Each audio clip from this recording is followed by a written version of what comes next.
आज बसंत पंचमी का स्नान हो रहा है, लेकिन शंकराचार्य स्वामी जी आप देखिए अपनी पालकी पर हैं।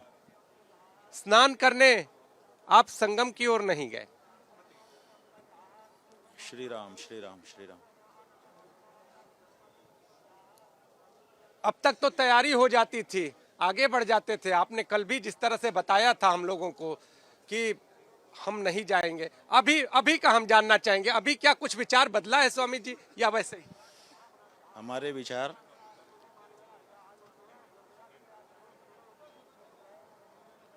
कदम कदम पर नहीं बदलते हैं, विचार करके ही हम बोलते हैं और बोल देने के बाद उस पर दृढ़ रहते हैं।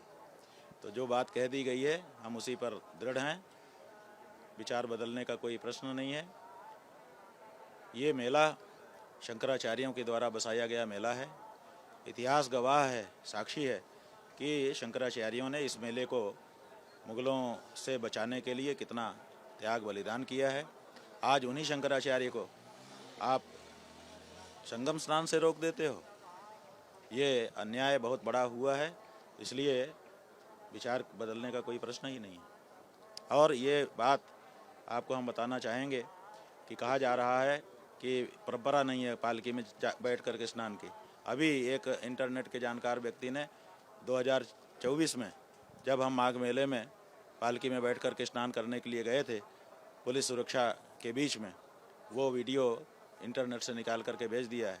हम चाहेंगे कि उसको भी ज़रूर आप सम्मिलित करिए, दिखाइए कि कैसे ये परंपरा रही है कि शंकराचार्य पालकी में ही बैठ करके जाता रहा है और प्रशासन उनको नहलाता रहा है, लेकिन इस बार वो हम ही को झूठा सिद्ध कर रहे हैं। स्वामी जी बयान भी आने लगे और आपने अपनी बात भी रखी, कल भी रखी थी। कुछ कहा था आपने, मौनी अमावस्या का स्नान नहीं हुआ, बसंत पंचमी का स्नान कैसे? हम हाँ ठीक है, ये बात तो हमने कल कही दी थी, दोबारा दोहरा दे रहे हैं कि जब मौनी अमावस्या का स्नान हुआ ही नहीं तो फिर उससे आगे कैसे हम बढ़ सकते हैं। पहले मौनी अमावस्या का स्नान जो छूटा हुआ है वो तो हो। और ये इसलिए भी ज़रूरी है कि हम मौनी अमावस्या के दिन अपने शिविर से संगम स्नान के लिए निकले थे। अभी तो हम शिविर में वापस प्रवेश किए ही नहीं, लौटे ही नहीं। इसका मतलब स्नान के लिए जो निकले थे तो अभी हम तो यात्रा में ही हैं, रास्ते में ही हैं। तो जब तक उस स्नान को हम संपन्न नहीं कर लेंगे तब तक किसी और स्नान की बात हमारे लिए बेमानी। स्वामी जी ये हल निकलेगा कैसे? क्या इसके बीच का हल क्या है? आप कह रहे हैं कि स्नान हम अभी रास्ते में ही हैं, इसके बीच का हल क्या है? कैसे आप स्नान करने जाएंगे, क्या करेंगे, क्या है इसके बीच का हल? उन्हीं से पूछिए जिन लोगों ने ये शुरू किया है। हमने तो शुरू किया नहीं, हम तो स्नान के लिए जा रहे थे जैसा कि विगत वर्षों में जाते रहे हैं। अब तो हमारे पास 2024 के स्नान का हमारा वीडियो भी है। तो हम तो 2024 में इसी तरह से गए थे। जितने लोग इस समय हमारे साथ थे शायद उस पुराने वीडियो में उससे ज़्यादा लोग दिखाई दे रहे हैं। और पालकी में ही गए थे और संगम स्नान करके वापस आए थे, कोई भगदड़ तो उस समय नहीं मची थी। तो फिर ये बात काल्पनिक रूप से उठा करके जनता को गुमराह करना कि भगदड़ मच जाती, ये बात तो झूठी निकल गई ना। तो हम तो अपनी बात पे स्पष्ट बने हुए हैं। उन्होंने ये शुरू किया है हमारी पालकी को रोक करके और हमको नीचा दिखाने की कोशिश करके, शंकराचार्य का अपमान करने की कोशिश करके, साधु संतों को मारपीट करके उनको अपमानित करने की कोशिश करके। इसलिए रास्ता उन्हीं को निकालना है, हमें नहीं निकालना है। हम तो अपनी टेक पर बैठे हुए हैं। डिप्टी सीएम केशव प्रसाद मौर्य का बयान भी सामने आया है। अब उसके बाद आपको जानकारी में है वो बयान, तो उसके बाद हाँ जी, हमको बताया गया है कि डिप्टी सीएम केशव प्रसाद मौर्य जी ने ये कहा है कि शंकराचार्य जी को स्नान करके विवाद का पटाक्षेप करना चाहिए। लेकिन शंकराचार्य जी की जो मानहानि उनके मुख्यमंत्री के द्वारा और उनके माघ मेला प्राधिकरण के द्वारा की गई है, उसके बारे में उन्होंने कुछ नहीं कहा है। लेकिन हम इतने से अच्छा महसूस कर रहे हैं कि कम से कम शासन प्रशासन के किसी व्यक्ति ने ये सोचा तो कि विवाद का पटाक्षेप होना चाहिए, अन्यथा तो उसको बढ़ाने का ही प्रयास यहाँ का प्राधिकरण और वो कालनेमी कह करके स्वयं जो कालनेमी बन के बैठा है वो आदित्यनाथ कर रहा है। एक और चीज जानना चाहेंगे, आप कह रहे हैं आप अच्छा महसूस कर रहे हैं, डिप्टी सीएम के लिए अच्छा महसूस कर रहे हैं, सीएम के बारे में कह रहे हैं वो स्वयं कालनेमी बन के बैठे हैं। हम जानना चाहेंगे ये अच्छा महसूस का कहाँ, किसके लिए और अगला? अच्छा महसूस का मतलब ये है कि कम से कम उस व्यक्ति ने ये सोचा तो कि विवाद का पटाक्षेप होना चाहिए। ये सोच क्या अच्छी नहीं है? क्या इसको इस ऐसी अच्छी सोच को सुन करके अच्छा नहीं महसूस करना चाहिए? तो हमने विवाद का पटाक्षेप हो ऐसा सोचने वाले के बारे में अच्छा महसूस किया, वो हमने कह दिया। और ये कालनेमी का वक्तव्य दे रहे हैं। कालनेमी कौन था? था तो राक्षस और साधु बन के बैठा था। ये गौ हत्या बंद करने के लिए सत्ता में आए थे। हम हिंदुओं का वोट इन्होंने लिया था, गौ हत्या नहीं बंद किया। कालनेमी हुए कि नहीं हुए? साधु का वेश धारण करके आए कि हम तो गौ हत्या बंद करेंगे। गौ हत्या जो है निशाचर लोग करते हैं, तो हम निशाचर नहीं हैं, हम तो साधु हैं, हम तो गौ हत्या बंद करेंगे। नहीं बंद किया, 12 साल से बैठे हैं सत्ता में। तो इसका मतलब क्या हुआ कि अंदर से निशाचर हैं और ऊपर से साधु दिखा रहे हैं। तो कालनेमी तो ऐसा ही था ना, तो कालनेमी तो यही सिद्ध हो रहे हैं। सवाल मेरा इसलिए है कि आपने कहा अच्छा महसूस कर रहे हैं, तो क्या आगे के दिनों के लिए हम कुछ अच्छे संकेत माने इसको लेकर, जैसा कि आप अच्छा ही होता है, अच्छा ही, हम लोग तो सदा अच्छा ही सोचते हैं, कुछ भी गड़बड़ क्या है, अच्छा ही हो रहा है। कम से कम देश की जनता को कुंभ और माघ मेले का इतिहास तो पता चल रहा है, अन्यथा तो सब भूल गए थे। लोग समझते थे कि मोदी जी के आने के बाद से ये मेला लगा है, आदित्यनाथ योगी के आने के बाद से ये मेला लगा है, जबकि ये मेला तो लाखों वर्ष पुराना है और इसमें कितने उतार चढ़ाव आए हैं। एक समय ऐसा था, इतिहास पढ़ने से ज्ञात हुआ कि मुगल यहाँ पर सेना लगा चुके थे। जजिया कर जो देता था वही यहाँ पर स्नान कर सकता था, बाकी कोई नहीं कर सकता था। उस समय शंकराचार्य जी ने पेशवाओं को अपने साथ लेकर के यहाँ पर आक्रमण किया और आक्रमण करके अपने जान की जोखिम डाल करके यहाँ आए और कहा कि हम स्नान कर रहे हैं, रोक लो जिसको रोकना है, किसकी हिम्मत है।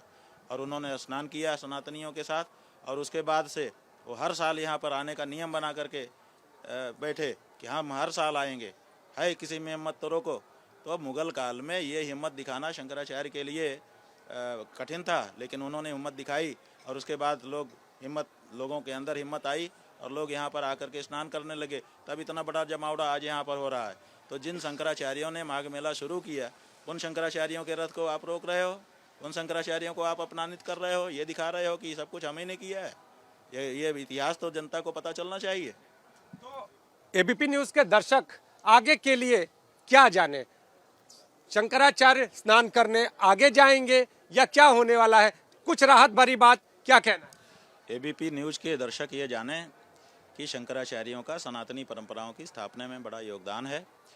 आज की जो सरकार है वो शंकराचार्यों के उस योगदान को खंडित करना चाहती है, विखंडित करना चाहती है, और ऐसा चाहती है कि शंकराचार्य जी जो हम लोग कहें वही कहें, हमारे प्रवक्ता बन जाएं, हमारे पिछलग्गू बन जाएं, हमारे चापलूस बन जाएं, हमारे चाटुकार बन जाएं, हमारे कार्यकर्ता बन जाएं। शंकराचार्य क्या सनातनियों का नेतृत्व करने वाला शंकराचार्य क्या इनका चाटुकार बन जाए? और ये लोग 12 साल से गद्दी पे बैठने के बाद भी गौ हत्या करते रहें, उसके बाद भी इनकी प्रशंसा करें, तो ये नहीं हो सकता है। इसलिए ये जो अपमान चाहे करें, लेकिन शंकराचार्य तो सनातनियों की ओर से धर्म की जो मर्यादा है उसकी स्थापना के लिए प्रयत्न करता रहेगा। स्वामी जी, चूंकि सरकार की बात आपने कही, डिप्टी सीएम भी तो उसी सरकार के हैं, उन्होंने जिस तरह से कहा आपको अच्छा महसूस हुआ? क्या आने वाले दिनों में अगर हम कहें, अगर आने वाला समय ही हम कहें आज ही का दिन, तो कुछ देर बाद क्या एक राहत भरी बात हो सकती है कि आप यहाँ से निकल कर आगे स्नान के लिए जा सकते हैं? अरे भाई, हम कह रहे हैं कि किसी भी समय ये हो सकता है, लेकिन जिन लोगों ने ये दुर्दांत कृत्य किया है उन लोगों के मन में पहले ये एहसास तो हो कि हमने गलत किया है। अभी तो उनका जो तौर तरीका है उससे पता चलता है कि उनको अपने भूल का, अपने अपराध का बोध ही नहीं है। तो जब अपराध बोध हो और उसके बाद उसको सुधारने के लिए वो चेष्टा करें, तब ना ये सब कुछ हो सकता है। बसंत पंचमी पर आप यहीं रहेंगे, स्नान करने अभी भी नहीं जाएंगे? अभी भी ये पूरा रुख एकदम स्पष्ट है? जी जी बिल्कुल, जो बात कही गई है उसी पर यथास्थिति पर हम लोग हैं और आगे भी रहेंगे। हमारे यहाँ पूर्वजों ने बहुत बार मौका आने पर बड़ी बड़ी टेक की है और उसको निभाया है, जीवन पर्यंत निभाया है। हजारों वर्ष तक भी कई कई टेक चली है, अगर आप इतिहास उठा करके देखेंगे। लेकिन टेक तो टेक होती है, वो तो रहेगी, वो नहीं ख़त्म हो सकती है। आप समझिए कि शासन प्रशासन को अगर हम ये हिम्मत दे देंगे कि तुम शंकराचार्य को जहाँ चाहो रोक दो और कहो कि नीचे उतर जाओ, तो फिर आम साधु संत जो हैं जो शंकराचार्य के नीचे धर्म का कार्य करने वाले आचार्य हैं, धर्माचार्य हैं, विद्वान हैं, महामंडलेश्वर हैं, उनका क्या होगा? फिर उनको तो ये लोग कुछ भी आदेश चुटकी बजा के देने लग जाएंगे। और वो भी कहाँ? वो भी हमारे धर्म क्षेत्र में। ये तो प्रयाग का धर्म क्षेत्र हमारा क्षेत्र है। यहाँ पर आकर यहाँ पर इनको व्यवस्था इसलिए थोड़े दी गई है। आप बताइए कि आज़ादी के पहले पुलिस नहीं थी इस तरह की, उसके पहले कौन व्यवस्था करता था मेले की? उसके पहले तो हम साधु संत ही करते थे। तो हमने इनको व्यवस्था इसलिए थोड़े दी कि ये आकर के यहाँ पर हम ही को आँख दिखाएं। हमने व्यवस्था इसलिए दी थी कि ये सेवक कर रहें, ये हमारे लिए जो हम चाहें वो व्यवस्था करें। तो अब ये इतने बड़े भस्मासुर बन गए कि हमसे ही वरदान लेकर के हमारी माथे पे हाथ रखना चाहते हैं। तो शिविर में सन्नाटा है, कुछ शिवलिंग दिखाई दे रहे हैं। अब ये 1.25 लाख शिवलिंग लेकर के हम आए थे। ये जो माघ मेला है ये तो इतिहास का माघ मेला बन जाता। भारत में आज तक ऐसा कोई व्यक्ति नहीं है जो कहे कि पूरे विश्व में घूम करके या भारत में घूम करके हमने 1.25 लाख शिवलिंग का एक साथ दर्शन किया है। इस माघ मेले में इतिहास बनने वाला था कि यहाँ 1.25 लाख शिवलिंग दिखने वाले थे। आज इनके कारण वो शिवलिंग जैसे कि तैसे हमारे ट्रक में एक ही ट्रक अनलोड हो पाया है, बाकी सब ट्रक में ही रखे रह गए। तो आप बताइए, ये सनातनी जनता ऐसे बड़े दृश्य से वंचित रह गई कि नहीं रह गई? स्वामी जी, एक मेरा सवाल है, इसे हट के है या फिर कोई और चीज कि आप आज भी स्नान करने घाट तक नहीं गए, संगम तक नहीं? बात यह है कि हम तीर्थ क्षेत्र में तो है ही है। तीर्थ का जो सेवन है वो केवल स्नान से नहीं होता है। पुनाति कीर्तिता पापम दृष्टा भद्रम प्रयच्छति अवगाहिता च पीता च पुनाति ही शतम कुलम। गंगा जी के बारे में आया है कि दरस परस मज्जन अरूपाना हरई पाप कह वेद पुराना। दर्शन करने से भी पुण्य मिलता है, स्पर्श करने से भी पुण्य मिलता है। तो गंगा जी से छू करके जो वायु आ रही है वो हमारे शरीर का संस्पर्श कर रही है, उससे भी पवित्रता हमको प्राप्त हो रही है। इसलिए तीर्थ सेवन तो हमारा हो ही रहा है, इसमें क्या बाधा है? लेकिन जाएंगे तो फिर अपनी शर्तों पे। जाएंगे, शर्तों पे नहीं, ससम्मान जाएंगे। सम्मान की, शंकराचार्य के सम्मान की हानि करने का मतलब 100 करोड़ सनातन धर्मियों के सम्मान की हानि, जो हमको किसी दशा में स्वीकार नहीं है। सम्मान के बिंदु क्या होंगे, हम ये जानना चाहें। अरे भाई, सम्मान का बिंदु कोई हम पहाड़ आकाश का तारा तोड़ के लाने के लिए थोड़े कह रहे हैं कि हम बाल हट कर रहे हैं कि चंदा मामा ले आओ।